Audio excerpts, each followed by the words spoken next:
जंगल में दो लोग और एक भूत की कहानी। एक समय की बात है, दो दोस्त रोहन और समीर जंगल में ट्रैकिंग के लिए गए थे। यह जंगल घना और डरावना था और वे दोनों बहुत उत्साहित थे, लेकिन साथ ही थोड़े नर्वस भी थे।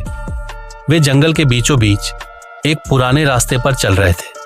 अचानक एक अजीब सी ठंडी हवा चली और घने पेड़ों की शाखाएं चरचराईं। समीर ने कहा, रोहन, क्या तुमने सुनी? यह आवाज कुछ अलग सी है। रोहन ने उसकी बात को नजरअंदाज करते हुए कहा, तू फिक्र मत कर, बस चलते रहो।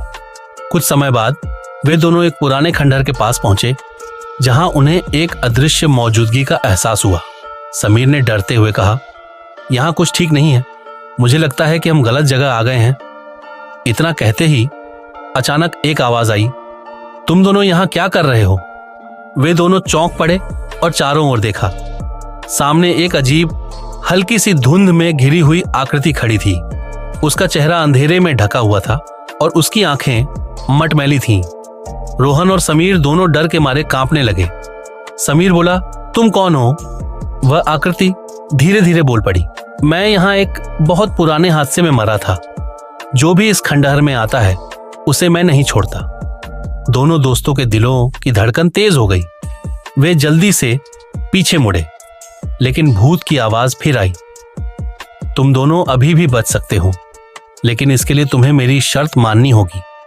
रोहन ने पूछा, क्या शर्त है?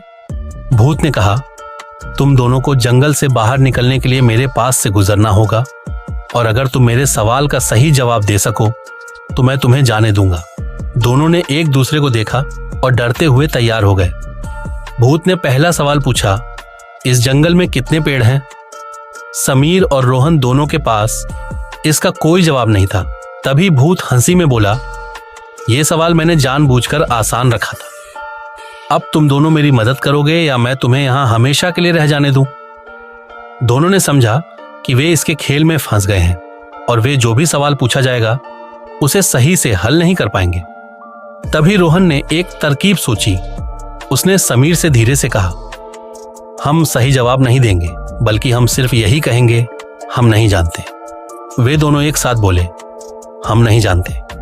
भूत चुप हो गया और थोड़ी देर बाद उसकी आवाज आई, तुम दोनों ने सही जवाब दिया, अब तुम जा सकते हो, लेकिन याद रखना, इस जंगल में हमेशा कुछ ना कुछ अजीब होता रहता है।